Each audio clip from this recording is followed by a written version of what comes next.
భారతదేశపు మహా గ్రంథాలు, కావ్యాల సంపూర్ణ సంకలనం. సబ్స్క్రైబ్ చేయండి తిలక్.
ఒక వత్సరం జరిగిన మధుర యుద్ధంలో జరాసంతుడు తన పరాజయాన్ని, శత్రువుల ఎదురు దెబ్బల వలన కలిగిన అవమానాన్ని మర్చిపోలేదు.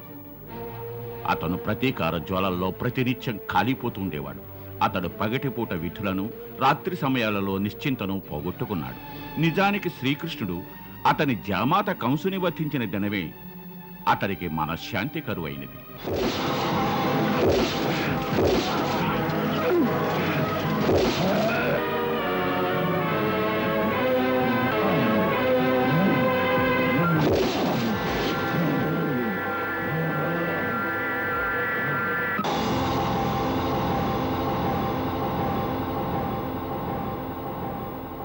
మధురవాసులపై ఈ దుష్కృత్యానికి ప్రతీకారం తీర్చుకోవడానికి అతడు మిత్రరాజులను సమీకరించి ఎన్నో అక్షోహిణీల సైన్యంతో మధుర మీదకు దండయాత్ర సాగించాడు.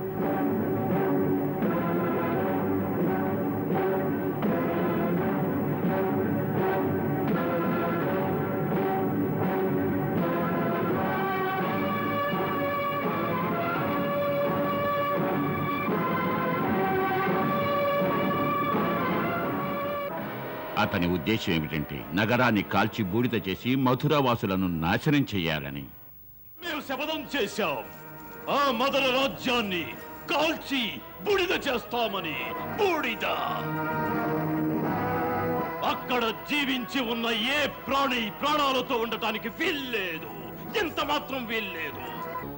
కానీ తన మిత్రులు చెప్పిన తరువాత అతను అంగీకరించగలిగాడు. మధురా నగరాన్ని కాల్చి బూడిద చెయ్యకూడదంటే ఒక షరతు పెట్టాడు. మహారాజు కంసుని వధకు కారకులైన శ్రీకృష్ణ బలరాములను తనకు అప్పగించాలని. మరుసటి దిన ఉదయం శ్రీకృష్ణ బలరాములిద్దరూ తాము మాత్రమే కదలి వచ్చి రణభూమి యందు జరాసంధుని ఎదుట నిలబడ్డారు.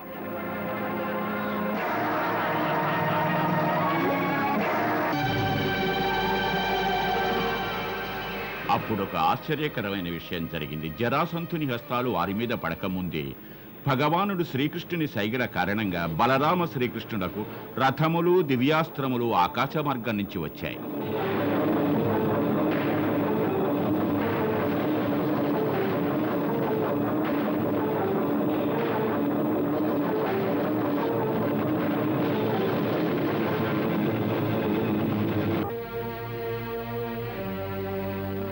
తదుపరి ఘోర సంగ్రామం జరిగినది. జరాసంధుని సేనలు వధింపబడి మిత్రరాజులు పలాయనం చిత్తగించారు.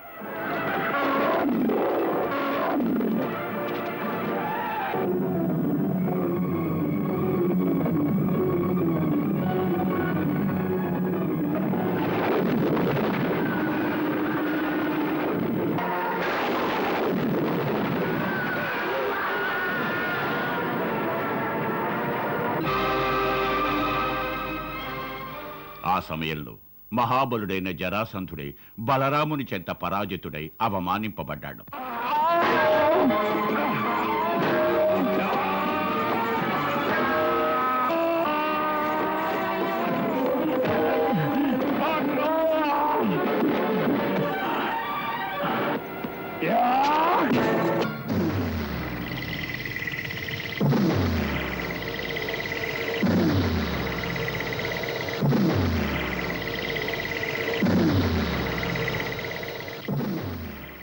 అతడు ఆ పరాజయాన్ని అవమానాన్ని నేటి వరకు మర్చిపోలేకపోయాడు. వెంటనే రాజసింహాసనాన్ని విడనాడి సన్యసించాలనుకున్నాడు. కానీ అతని మిత్రరాజులు మరుసటి సంవత్సరం మళ్లీ సర్వసన్నద్ధులమై శ్రీకృష్ణునిపై దండయాత్ర సాగించవచ్చని ధైర్యం చెప్పారు. మహారాజా, చరిత్రే దీనికి సాక్ష్యం. మహామహాయోధులు, పరమ వీర శూరులు ఎన్నోసార్లు పరాజయాన్ని ఎదుర్కోవలసి వచ్చింది. కనుక సంగ్రామంలో పరాజయం అంటే పట్టించుకోవాల్సిన అవసరం లేదు. ధైర్యాన్ని విడనాడేది భీరువులు కాని మనం కాదు.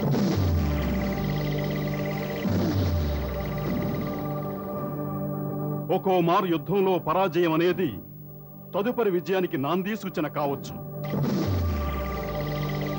వీరుడు పరాజయం తర్వాత ధైర్యాన్ని విడనాడితే ఎందుకు కొరగాకుండా పోతాడు. ఎందుకు కొరగాకుండా?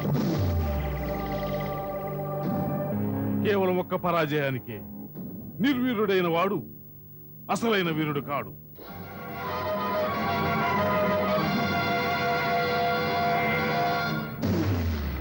ఏనాడైతే వీరునికి జయించాలని కోరుకుంటుందో అతడు 100 సార్లు ఓటమి చవి చూసిన 101 జయించి తీరుతాడు.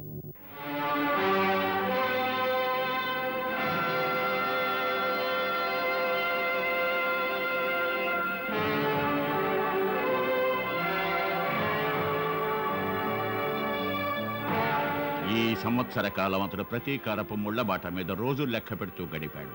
ఈనాడు తన మిత్రరాజులందరూ తమ సైన్యాలతో మధురపై దండయాత్ర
రాకుమార రుక్మి, మహారాజు శల్యుల సమాచారం ఏమిటి? మహారాజా, ఆ సమాచారాన్ని తమకు తెలియపరచడానికి వచ్చాను. మహారాజు శల్యులు తమ సేనా సమేతంగా విచ్చేశారు. ఆహా ఆహా, అతి సుందరం, అతి సుందరం, అతి సుందరం రాకుమార రుక్మి, అతి సుందరం. నేటి రాత్రి ఒక సమావేశానికి సన్నాహాలు చెయ్యండి. ఆ సమావేశంలో యుద్ధానికి ఎప్పుడు వెళ్లాలో నిర్ణయం తీసుకుందాం. అలాగే మహారాజా.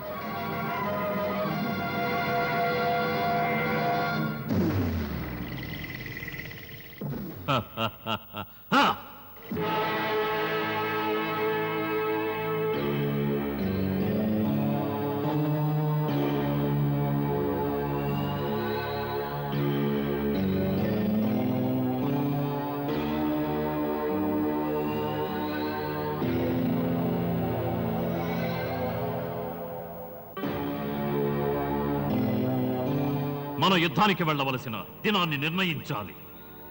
ఈ విషయంలో రాజజ్యోతిష్యులు సూచించింది ఒక్కటే. ఈ పౌర్ణమి దినం నాడే మధురపై దండయాత్ర సాగిస్తే సంపూర్ణ విజయం ప్రాప్తిస్తుందన్నారు. ప్రస్తుతం చేయవలసిందొక్కటే. ఇక మనం క్షణమైనా ఆలస్యం చేయకూడదు. ఒక్క విషయంలో మాత్రం శ్రద్ధ వహించాలి. మనం మధుర సమీపానికి చేరుకునేంత వరకు మధురవాసులకు మనం వచ్చిన సూచనలే అందకూడదు. అలా అయితేనే వాళ్ళు యుద్ధానికి సంసిద్ధులై ఉండరు. మనం మన సేనాపతులందరకు ఈ నిర్ణయాన్ని వెంటనే తెలియజేసి తీరాలి. సేనాపతి వరదక. ఆజ్ఞ మహారాజా. పౌర్ణమి దినాన సూర్యోదయం కాగానే యుద్ధ బేరిని మ్రోగించాలి. ఆజ్ఞ మహారాజా.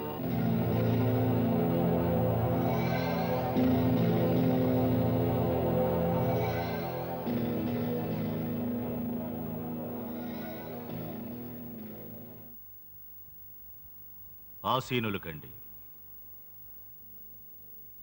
నేడు ఒక సలహా కోసం మేము తమకు శ్రమ కలిగించవలసి వచ్చింది. మన గుప్తచారుల సందేశం జరాసంధుడు వారి మిత్రరాజులు మరలా విశాల సేనావాహినితో వారు మధురను ఆక్రమించే యోచనలో ఉన్నారట.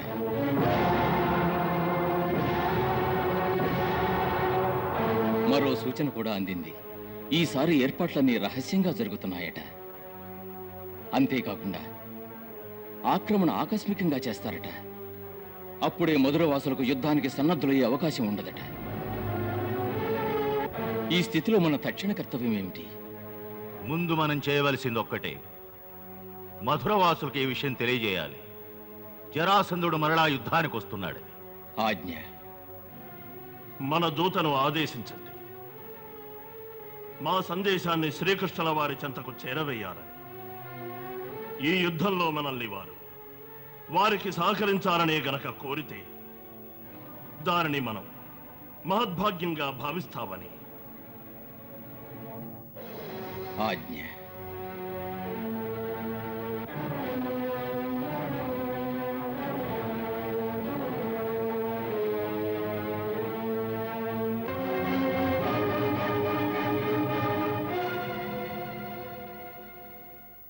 పరంధామ. ఏమిట క్రూరుల వారు? ఏదైనా ముఖ్యమైన సమాచారమా? అవును పరంధామ, తమరు సత్యమే వచించారు. ఏమిటో చెప్పండి. స్వామి, జరాసంధుడు మరలా అనేక అక్షోహిణుల సైన్యాన్ని సేకరించాడట. అది మాత్రమే కాదు, అతని సైన్యం ఇప్పటికే మధురకు తరలి వచ్చిందని సమాచారం అందింది. హస్తినాపుర మహామంత్రి విదురుల వారు ఈ వార్తను తమకు తెలియపరచడానికి ఒక ప్రత్యేక దూతను పంపించారు. చూశారా అగ్రజ? మేము ఏం వచించామో అదే జరిగింది. అనేక అక్షోహిణీల అసురులు తమచే వధించబడడానికి స్వయంగా తమ చెంతకే వస్తున్నారు. అతను మళ్లీ సమరానికి వస్తాడని తమకు ముందే తెలుసా మహాశయ? అవున క్రూరుల వారు. పరంధామ, హస్తినాపుర దూత తమకు ద్రోణాచార్యుల వద్ద నుంచి ఒక సందేశం తీసుకొచ్చారు.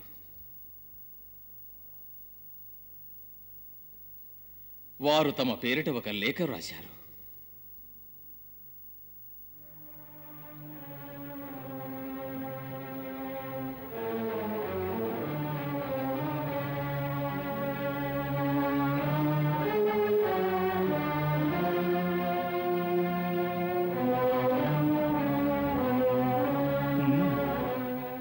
ద్రోణాచార్యుల వారు పూర్వం జరిగిన పొరపాటుకు ప్రాయశ్చిత్తం చేసుకోదలుచుకున్నారు. వారు ఈ సమరంలో మనకు సహకరించాలనుకుంటున్నారట. వారికి తెలియజేయండి, మాకు ఎవరి సహకారం అవసరం లేదని. మేము ఒంటరిగానే పోరాడతామని. వద్దు అక్రూరుల వారు. వారికి గౌరవపూర్వకంగా లేఖ వ్రాయండి. అందులో ప్రథమంగా వారికి మా తరఫున ధన్యవాదాలు తెలియజేయండి. ఆ తరువాత వారు ఈ విధంగా వచించడం వల్ల మా మనోబలం ఇనుమడించిందని, వారి పలుకులను మేము గుర్తుంచుకుంటామని, అవసరమైతే అవశ్యం వారి సహాయాన్ని అర్థిస్తామని వ్రాయండి. ఆజ్ఞ. మన గుప్తచారులను పంపించి జరాసంధుని సేన ఎక్కడుందో తెలుసుకోండి. ఒకవేళ బయలుదేరి ఉంటే ఎంతవరకు వచ్చారో తెలుసుకోవాలి. తమ ఆజ్ఞ స్వామి.